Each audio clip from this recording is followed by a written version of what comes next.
Welcome to the Medal of Honor induction ceremony in honor of Staff Sergeant Clint Romesha.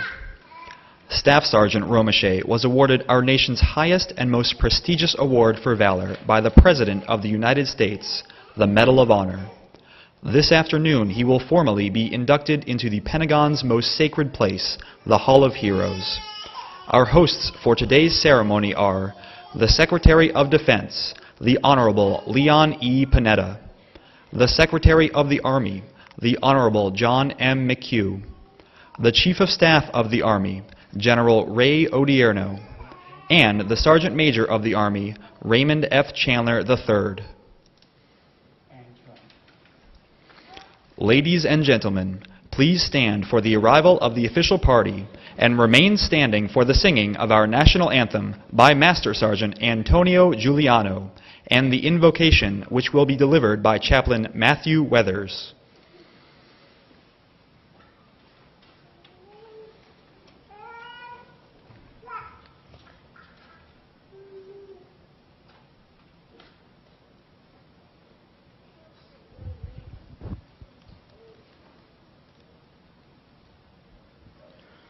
Oh, say, can you see by the dawn's early light what so proudly we held at the twilight's last gleaming, whose broad stripes and bright stars through the perilous fight o'er the ramparts we watched were so gallantly streaming, and the rockets roared glad, the bombs bursting in air gave proof through the night that our flag was still there.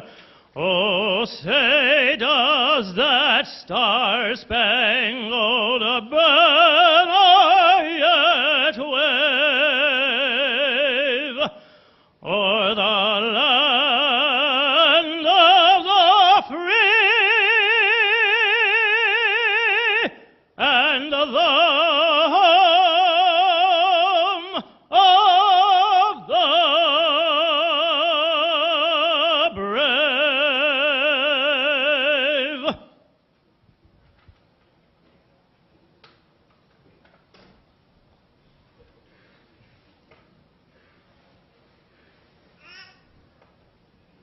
Let us pray. Almighty and gracious God, it is with humble gratitude for your steadfast presence in our nation that we enter into this historic moment to recognize the leadership, courage, and fortitude of one man, a symbol of so many who selflessly ran headlong into the fray, that he and his fellow Black Knights would regain and hold the line. In this sacred Hall of Heroes, we were reminded that Roe is representative of and surrounded by the best of what this nation has to offer its sons and its daughters. You've created such individuals, and you've instilled in their hearts an undying devotion to their fellow soldiers. You've given them the ability to walk through the valley of the shadow of death, overcoming fear by confidence in your abiding presence. You are continually shepherding these soldiers and so many thousands more into a lush green valley of healing and restoration, leading them beside still waters, rebuilding their souls. May you bless the hearts and minds of his family with peace and tranquility and grant them rest. May the reunion of friends with whom he endured the battle grant him comfort and support. And Father, as we turn our hearts and minds towards you, would you in turn shed your grace on us once again? For it is in your holy name we pray. Amen. Please be seated. Ladies and gentlemen, the Chief of Staff of the Army.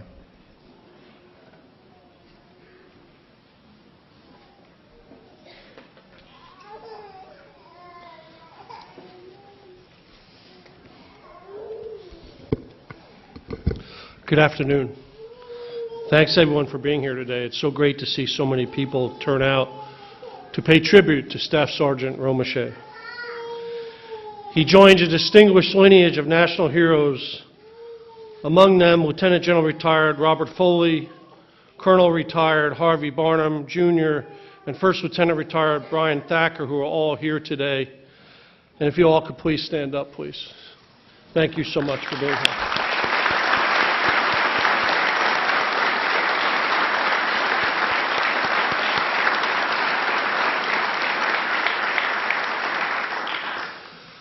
Staff Sergeant Romesha embodies the essence of a soldier and represents what every man and woman who dons this uniform strives to be.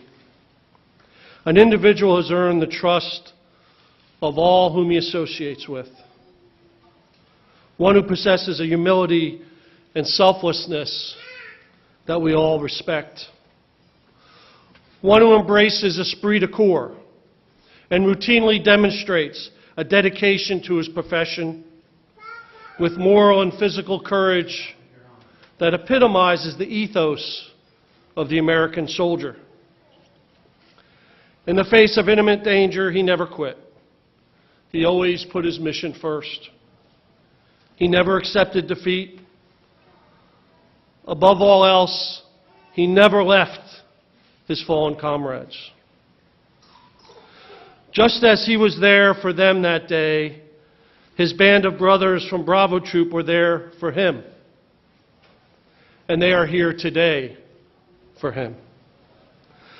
Staff Sergeant Romesha reminded us yesterday that the joy of earning the Medal of Honor comes from the recognition of soldiers doing their jobs on distant battlefields.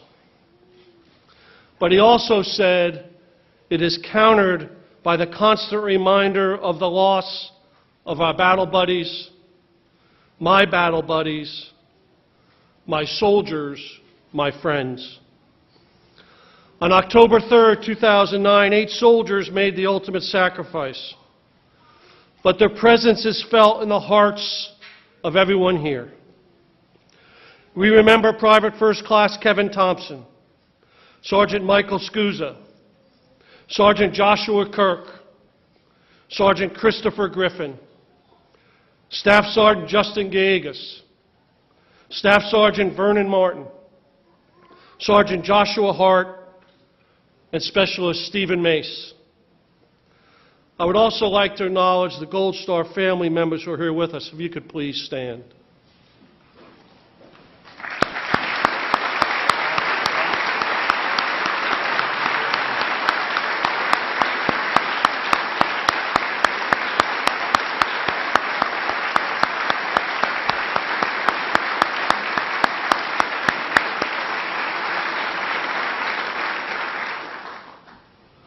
Now I'd like to welcome some distinguished guests.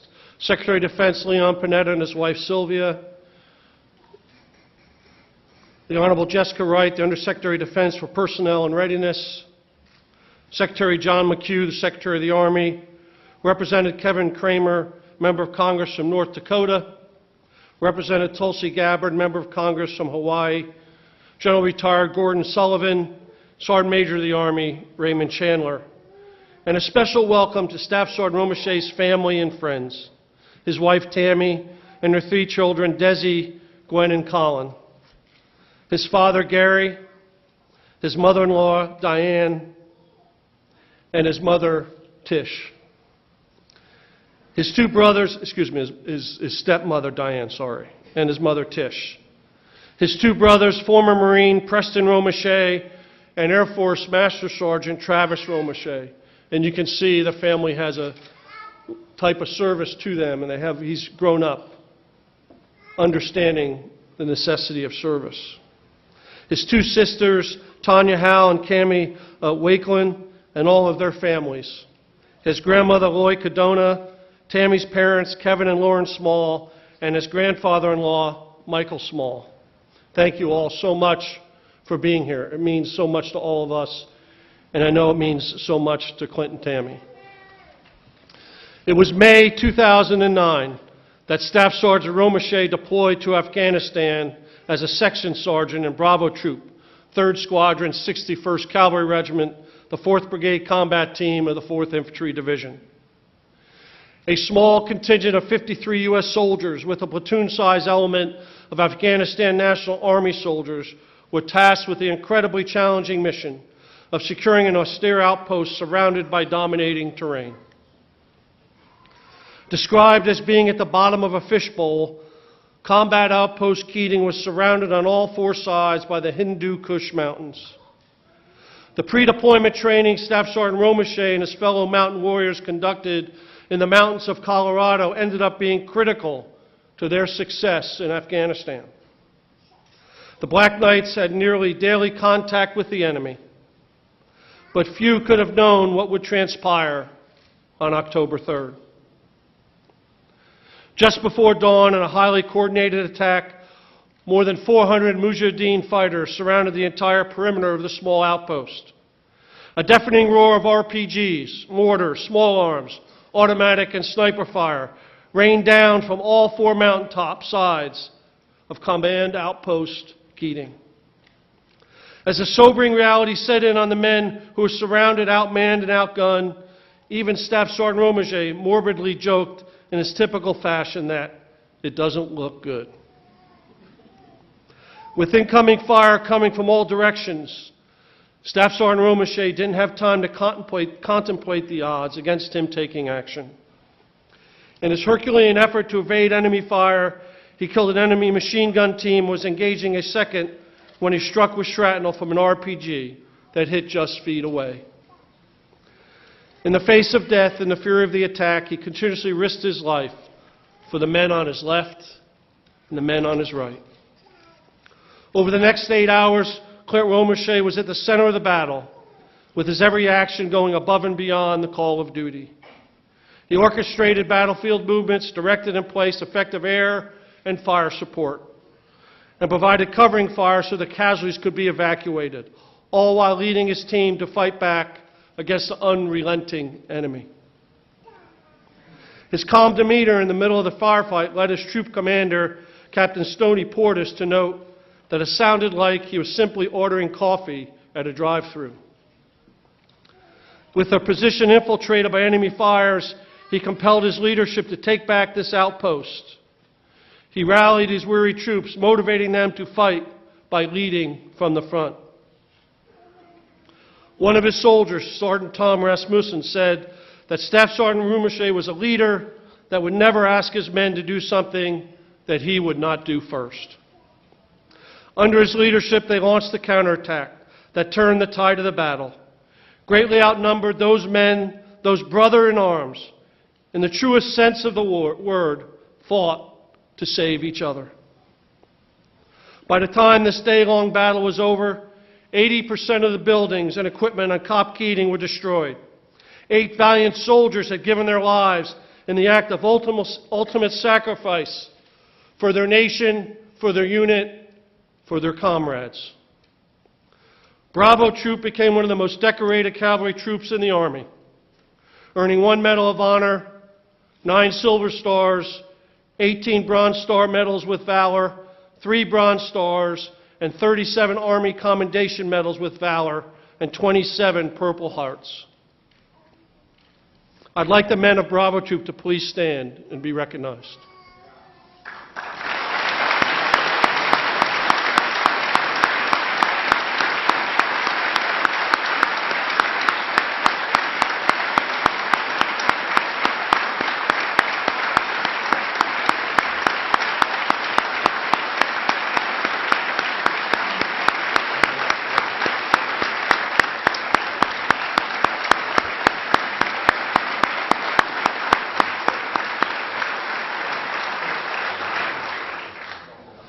Today, as we induct Staff Sergeant Romesha into the Fame Hall of Heroes, he joins the rare fraternity of military service members in the Medal of Honor Society.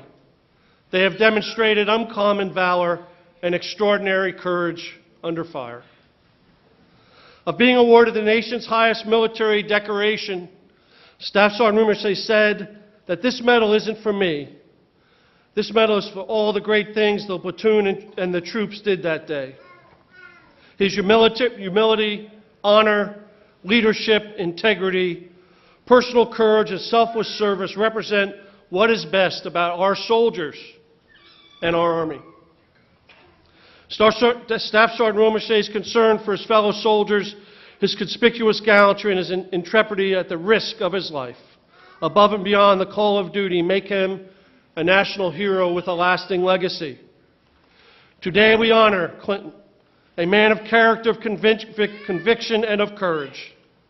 And by honoring him, we honor those heroes who fought so selflessly by his side, and all of our soldiers who have raised their right hand to defend this country and defend our ideals. God bless all of you for coming today. God bless America. The strength of our nation is our Army. The strength of our Army is our soldiers. The strength of our soldiers is our families, and that's what makes us Army strong. Thank you very much.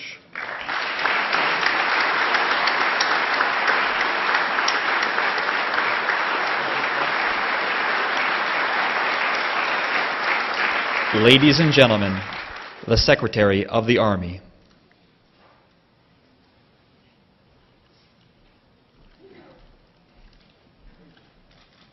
Good afternoon. I have to tell you, having the honor yesterday of attending the ceremonies of the White House, listening to the very eloquent remarks of the President, today listening to the Chief of Staff, and knowing I'll be followed by the Secretary of Defense, I kind of feel like that old joke, like, Zsa Zsa Gabor's eighth husband on the wedding night, and that you're really happy to be there. Pretty much know what's expected of you, but you're not sure you can make it interesting. You think about it, it'll come around. But whether I'm interesting or not is not the important fact. The important fact is that all of you are here to share in an extraordinary moment. And it's particularly special that we're joined by our great leader here in the Pentagon, Mr. Secretary, Mrs. Panetta. Thank you so much for being here. Chief, you didn't mention your beautiful bride. We're thrilled that she's here as well. Sergeant Major, distinguished members of Congress, Chairman of the Joint Chiefs, General Dempsey, welcome. All of the leaders, both uniform and civilian, of the Pentagon, and most importantly, of course, Staff Sergeant Clint Romesha, his beautiful bride Tammy, and as the Chief very amply recounted, their many, many family members and many, many friends. And to all of you again, welcome. We're so thrilled to have this chance. This is a very proud and historic day, certainly one for the Army, but one for the nation as well, because it's one in which we welcome another American soldier into what is a very elite company of our nation's Hall of Heroes. But as the Chief said, as important as these moments and these ceremonies are, it's important to note as well that we're joined by the family, friends of other heroes of the Black Knights Troop, those who fought that day and laid down their lives, whose valor and sacrifice are the very bedrock upon which this nation has been built. Make no mistake, they are men that, had they never served, had they never put on the uniform of this great nation, they would have left these United States a far, far lesser place. And I'd like to again ask our Gold Star families to please rise in recognition for the great sacrifice that their families have made as well.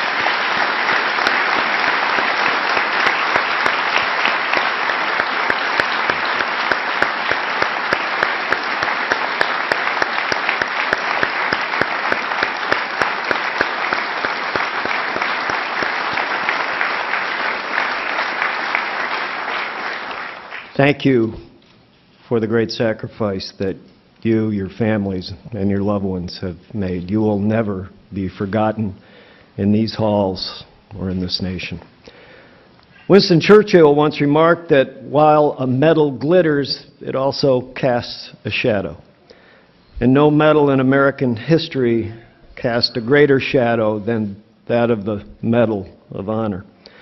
And it is recognition of uncommon courage, a tribute to extraordinary valor, in its size and its weight are not measured in inches, not measured in ounces, but rather in deeds and in history.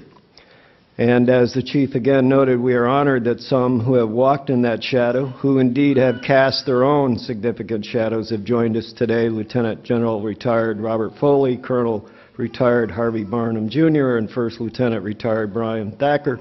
I won't ask them to stand again, not because they're undeserving of the recognition, but I know what it is to get old. And guys, I don't want to wear you out, but it's so wonderful of you to join us, and again, welcome one into your elite units. Thank you for your valid service and your great sacrifice, gentlemen. God bless you. I would respectfully suggest, Staff Sergeant Romesha, that you would do well to draw upon the experience of these three great gentlemen and their inspiration as you navigate the days and months ahead as the newest member of this most select, exclusive, and honored group. They, like you, are extraordinary, and it is most fitting that you stand together. Now, I know this has been a week of whirlwind activity for you, Clint, and of course for Tammy, your children, parents, and all the family and friends, and I think it's very important that you share this time together as a family, because I suspect that's where a lot of your strength came from, Clint, from your family, particularly from the strength that Tammy provided at home, and is what enabled you to find a great deal of the courage you have demonstrated on the battlefield and the ability to lead against such overwhelming odds. Now, Clint and Tammy are what we call, where I hail from back in the rural parts of New York State, as high school sweethearts. Well, junior high, actually. Now, Clint was in 8th grade and Tammy was in 7th. I wouldn't say that Clint was exactly robbing the cradle, but he was dating a younger woman. And something must have worked, because as the President mentioned yesterday, today is indeed their 13th wedding anniversary.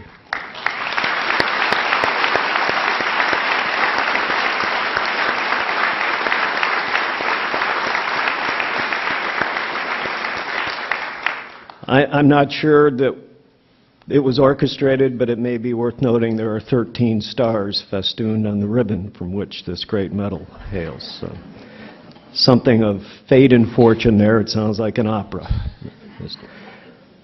But congratulations to you both. Now, I don't like to go into rumor, but I'm told, so I'm not sure this is true, that when Tammy asked what Clint planned to get her for their anniversary, he said a free trip to D.C.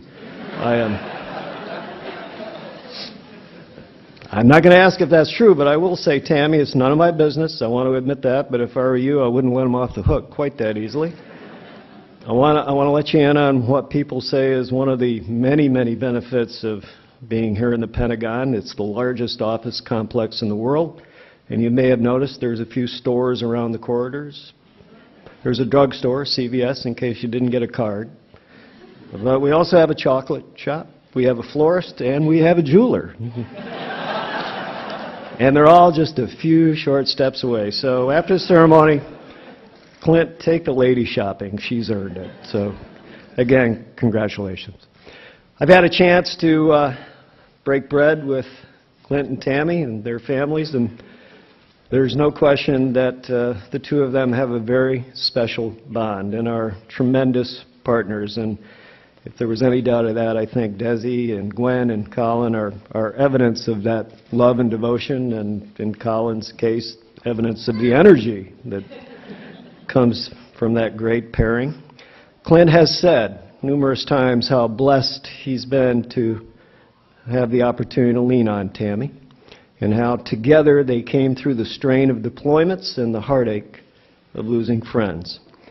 Clint calls Tammy his anchor point, his base, always pointing him to true north. Well, other than the Navy-like references, it's jointness. We teach that in this building. Good call, Clint. But other than that, it's clear demonstration of the devotion that he has to Tammy and their commitment to one another. And it is powerful, and it is truly heartfelt. It's also important to note we should also be grateful that so many in his great family have served our nation as well. It seems that military service in their ranks is a way of life, and that you all did more in your family than enlist. You answered a calling. And Clint, just as your grandfather did in World War II, your dad did in Vietnam, you and your brothers, Travis and Preston, have done as well, fighting for and serving your country in time of war. And that's just an incredible family legacy. Truly, thank you all for your service and your devotion to liberty. As I was preparing for today's ceremony, I had an opportunity to watch some of the interviews that Clint had done before this week's event, and I've had the true privilege now to take part in a few of these Medal of Honor ceremonies, including those of Sergeants Petrie and Junta. And listening to some of Clint's words during those interviews, one of the things that truly stood out really placed him in the ranks of those who went before. A tremendous humility, an insistence that this honor, this medal, is not just for him, but truly belongs to those with whom he served and fought. And as we've noted, some who tragically never came home. And Clint said he'll wear the Medal of Honor for soldiers who supported him, the friends he knew, the good times they had, and the hard times they had. And as the chief noted, he declared as well, he won't wear the medal simply for himself, but for all the soldiers, as he put it, past, present, and future, and for the spouses who stick with them through thick and thin. And as the chief introduced, some of the soldiers that stuck together through thick and thin are here today, Clint's battle buddies from the men of Black Knight's Troop, and who on that day in October 2009 stood shoulder to shoulder in defense of their mission and in defense of each other. And gentlemen, would you please stand again and be recognized as Clint's battle buddies. And thank you so much for being here.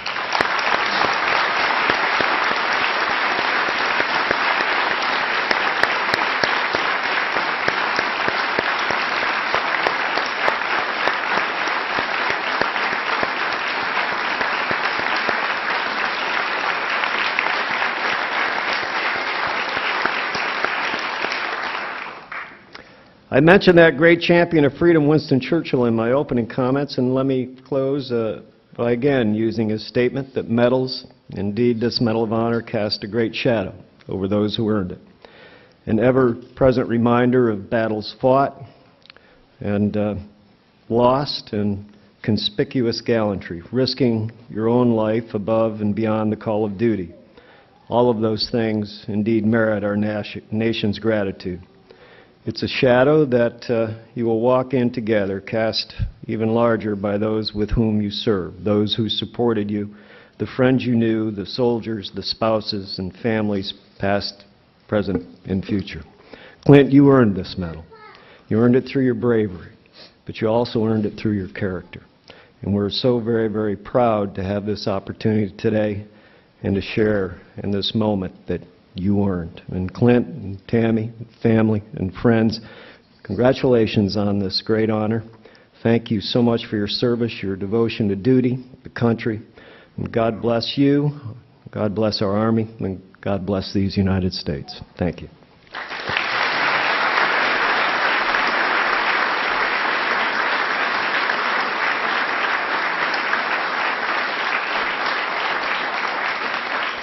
Ladies and gentlemen, the Secretary of Defense.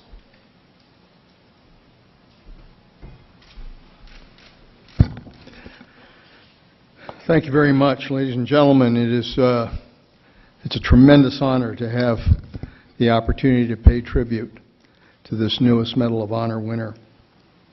I want to acknowledge all of the senior leaders of the department, both in the military and civilian side.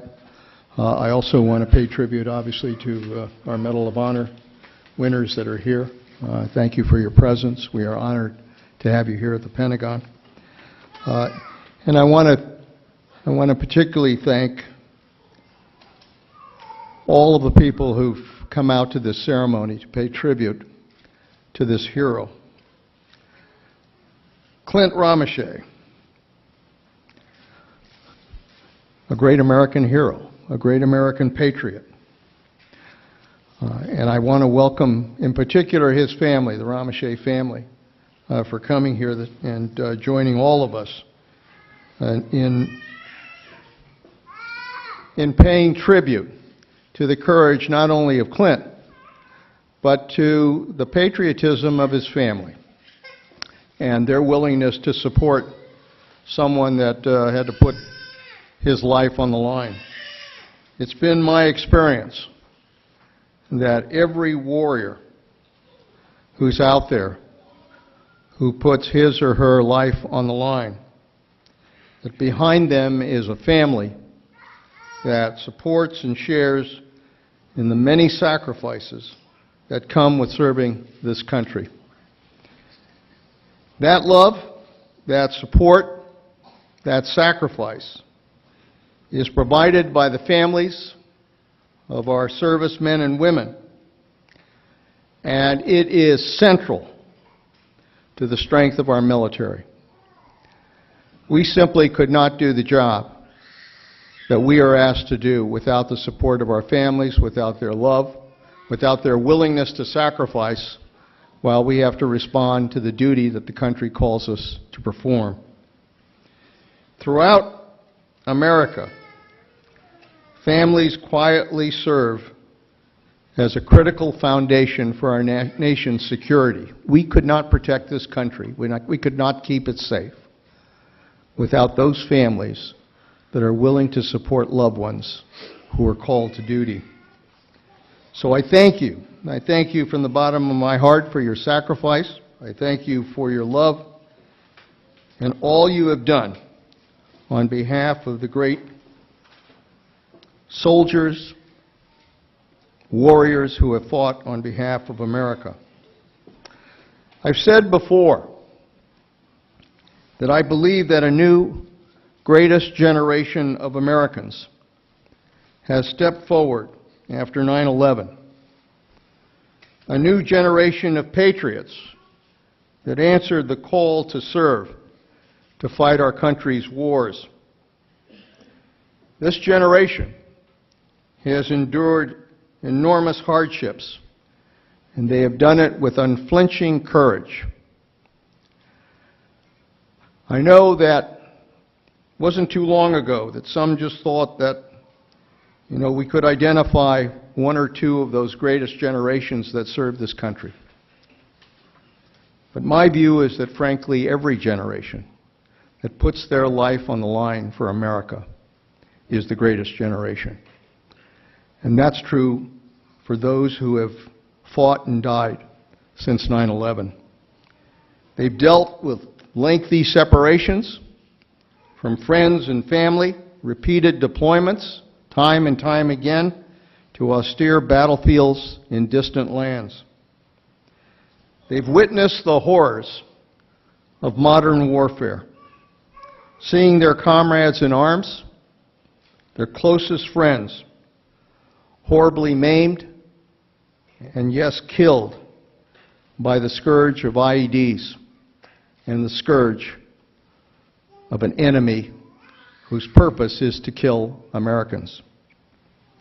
Yet day after day, they strapped on their body armor, they shouldered their equipment, they picked up their weapons, and they went back out on patrol in the streets and alleyways of Iraq and in the mountains and deserts of Afghanistan. For 10 long years, they have fought because they believe that America is worth fighting for. That Americans still serve as a shining example for that world in which we have the most precious values of all. The values of freedom and equality and justice and democracy. The young men and women who have served and who continue to serve on the front lines represent, I believe, the very best our nation has to offer. They exemplify a devotion to country before self. They exemplify a willingness to fight, and yes, sometimes to die, in order to protect their fellow citizens. They exemplify a determination to keep our enemies far from our shores, far from our homes, far from our families.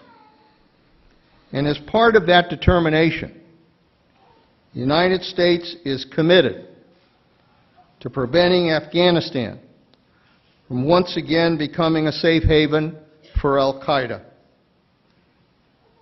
to prevent it from ever being able to reestablish a base, it or its affiliates, establish a base from which to attack the United States of America. That's the fundamental mission that has us fighting in Afghanistan. And that's why Staff Sergeant Romesha and his fellow soldiers from the Army's 4th Infantry Division were deployed to a remote outpost, a tough place to be, high in the mountains of Nuristan Province, Afghanistan. That's what brought them to that place on October 3rd, 2009.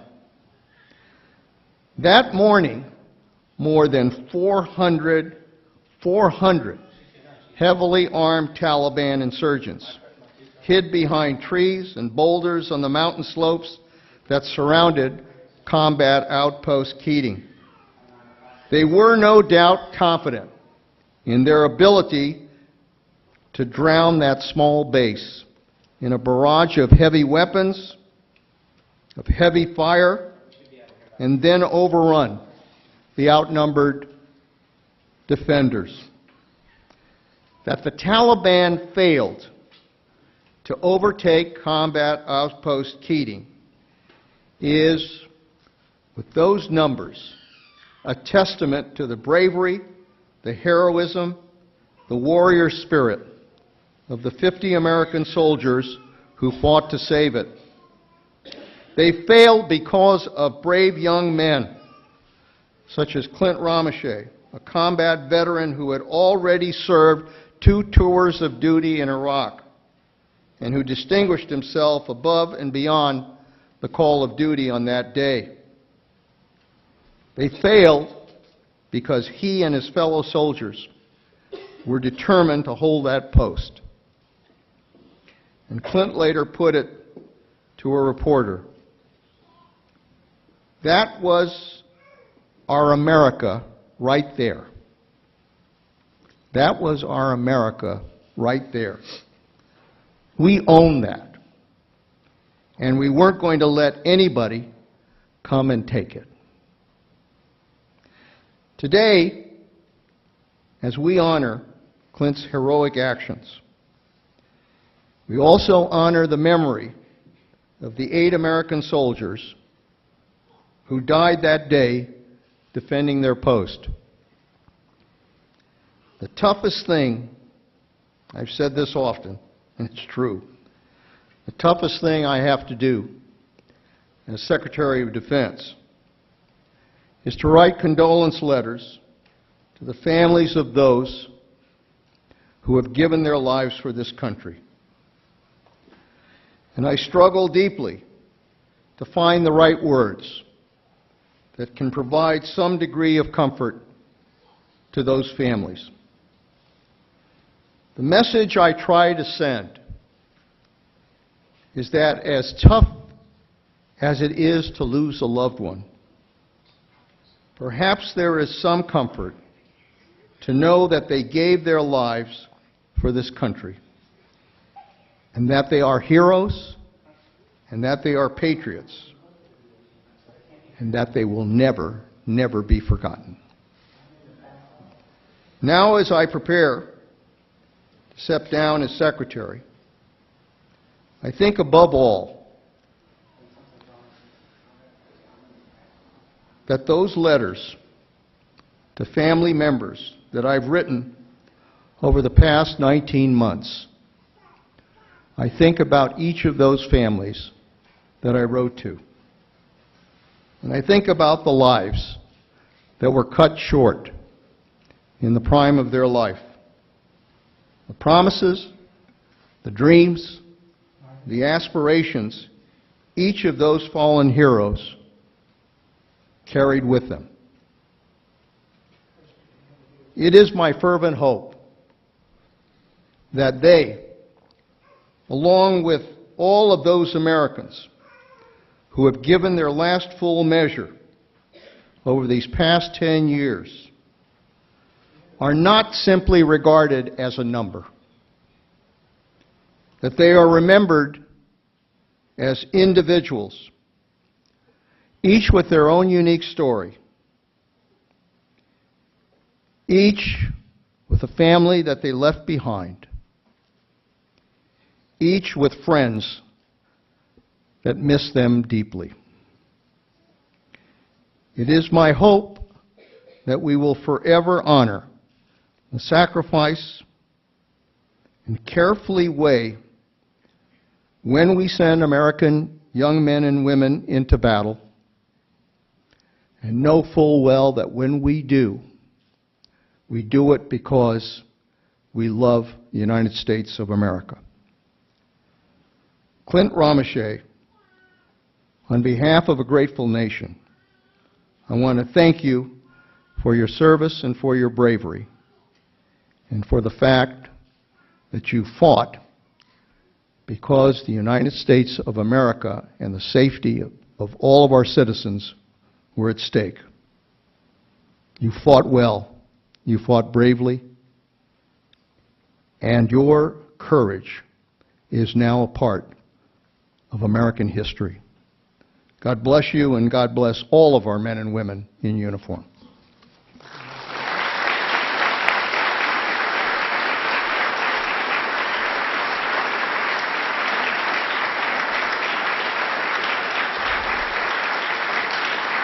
Secretary McHugh, General Odierno, Sergeant Major of the Army Chandler, and Staff Sergeant and Mrs. Romesha will now join Secretary Panetta on stage for the induction ceremony.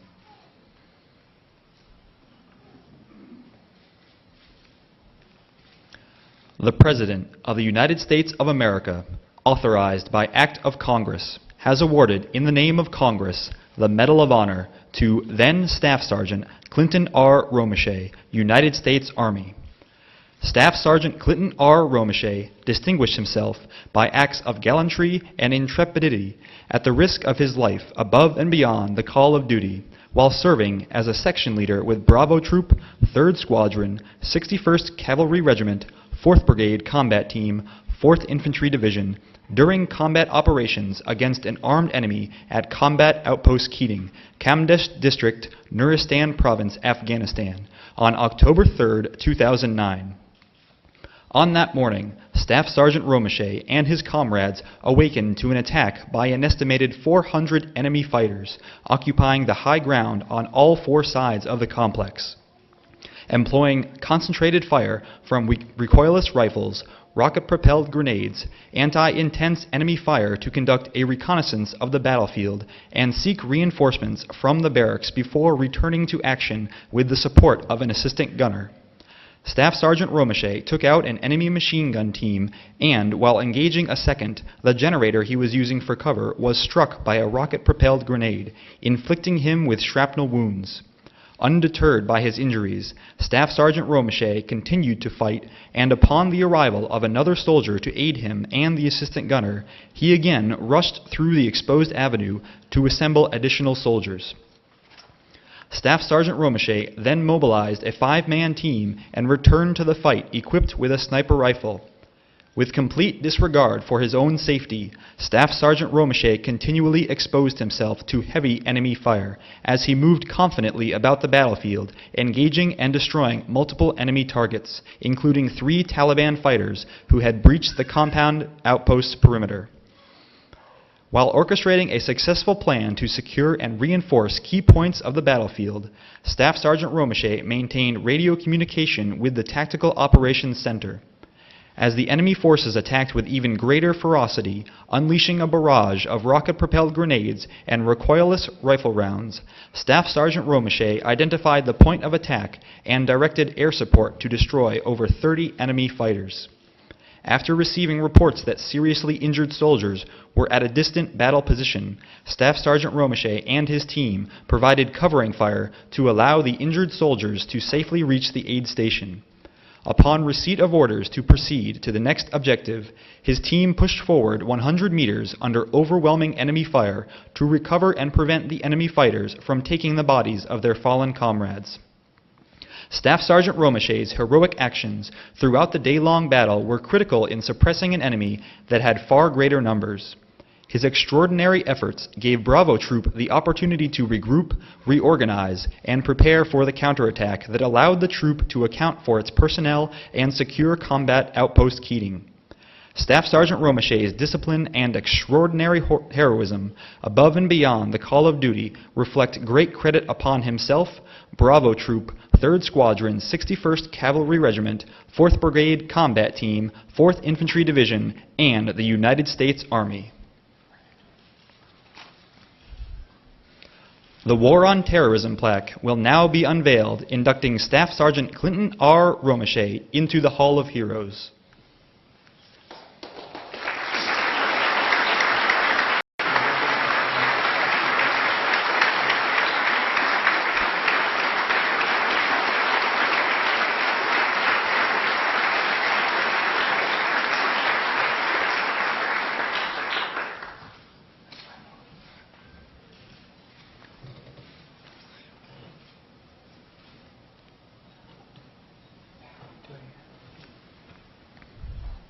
The plaque will now be unveiled, inducting Staff Sergeant Clint R. Romesha into the Hall of Heroes.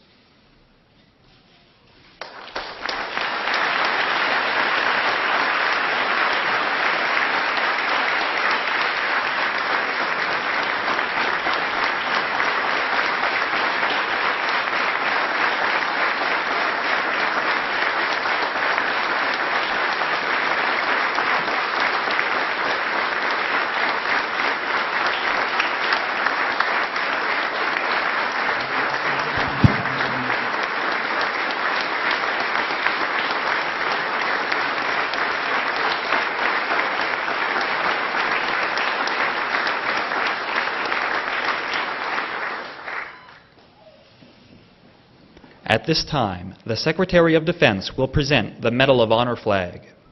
On 23 October 2002, Public Law 107-248, Section 8143, established the Medal of Honor flag to recognize service members who have distinguished themselves by gallantry in action above and beyond the call of duty. The Medal of Honor flag commemorates the sacrifice and blood shed for our freedoms and gives emphasis to the Medal of Honor being the highest award for valor by an individual serving in the armed forces of the United States. The light blue color with gold fringe bearing 13 white stars are adapted from the Medal of Honor ribbon.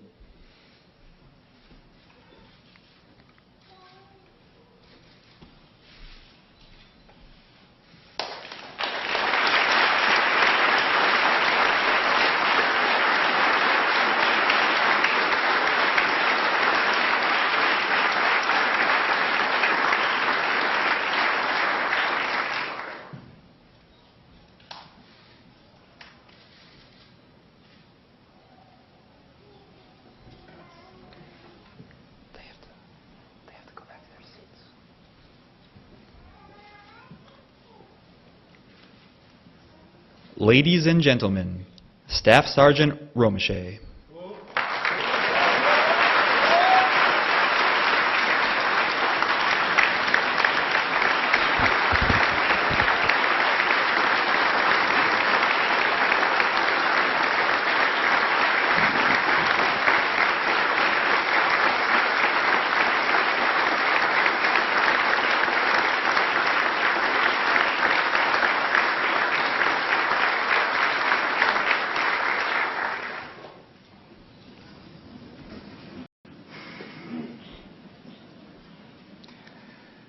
Secretary Panetta, Secretary McHughes, distinguished Army and Department of Defense leaders, members of Congress, General Dempsey, General Orderial, General and Flag officers, Sergeant Major Chandler, brothers and sisters in arms, my family, ladies and gentlemen, and my fellow Medal of Honor recipients, good afternoon. That list I just read was about the coolest salutation I've ever said or I'll ever say. On October 3rd, 2009, nearly 400 Taliban fighters surrounded to place me and 52 other members of Bravo Troop 361 Cav called home. 400 Taliban versus 52 American soldiers. Just doesn't seem fair to the Taliban.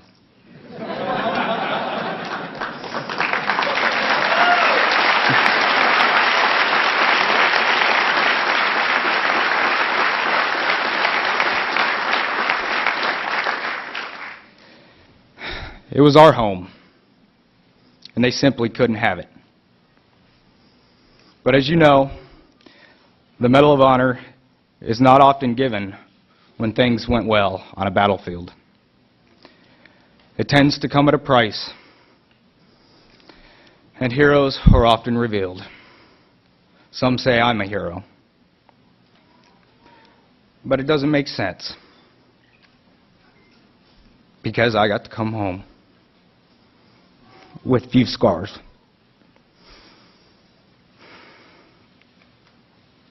Eight of my friends did not have that fortune. 8 of my brothers fought to survive for a place we had called home. And more importantly, they fought for their comrades. And in the end, they gave their lives in that defense. Those 8 amazing men, they are the real heroes here today.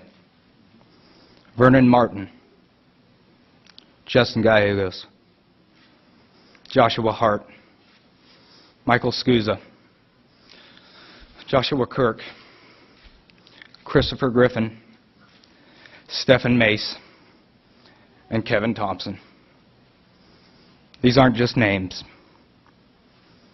They're some of the best troops and my friends.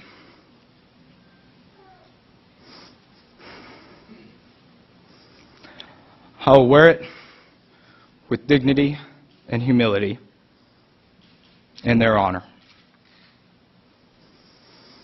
I vow to respect their memories and carry each of them in my heart for the rest of my life.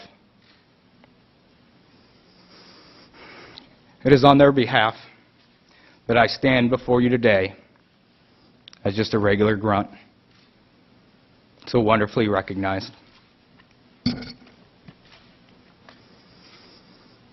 Actually, there was no shortage of heroism at Cop Keating that day. And I'm honored that some of the heroes of Cop Keating are here with me today.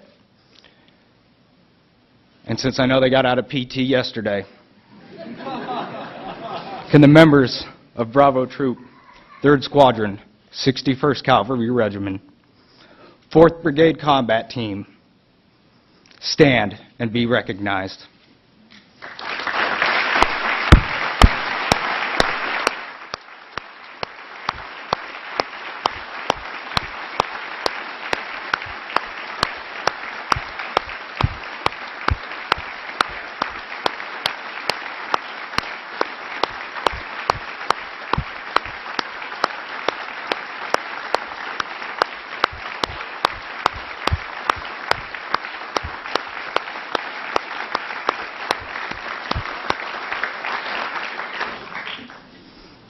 Thank you, brothers. Thanks for everything. You're the strength of our nation. I'll always be humbled by my actions on that dark day. We're deemed worthy of this recognition, and I promise I will always conduct myself in the most professional manner, appropriated with this honor. In the years to come, I just hope and pray that my fellow soldiers and Medal of Honor recipients will view me truly worthy of this award. I pray that God and my family will always be proud of me. And know this: whether I wear a uniform or civilian attire, I am and will always be a soldier for life. Thank you for sharing this very special day with me and my family, my team members. May God continue to bless America, our military, our veterans, and our families. Thank you.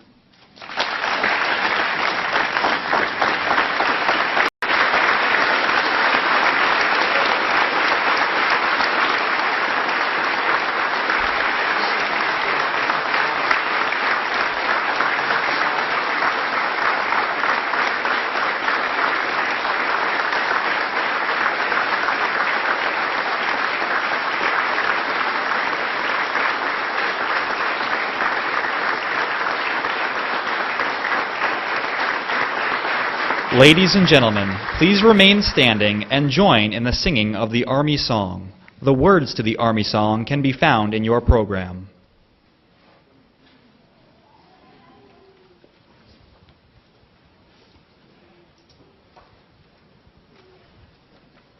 First to fight for the right and to build a nation's might, and the Army goes rolling along. Proud of all we have done, fighting till the battle's won, and the Army goes rolling along. Then it's hi, hi, hey, the Army's on its way. Count off the cadence loud and strong, 2, 3, for wherever we go, you will always know that the Army goes rolling along. Army strong, who?